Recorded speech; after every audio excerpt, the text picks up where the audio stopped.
So how I fish the OBD2 cable is here. This is where the OBD2 connects to the JB4, and this wire goes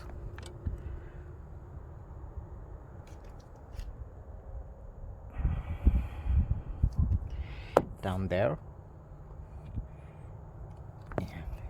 It's actually really easy. I just pulled it, I just pulled this rubber thing apart and push the cable in through there, and see this over here. You can just push it in through there.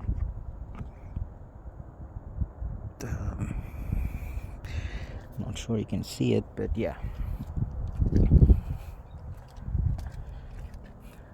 So yeah, this is where it comes out from. Okay, that's it. It's simple.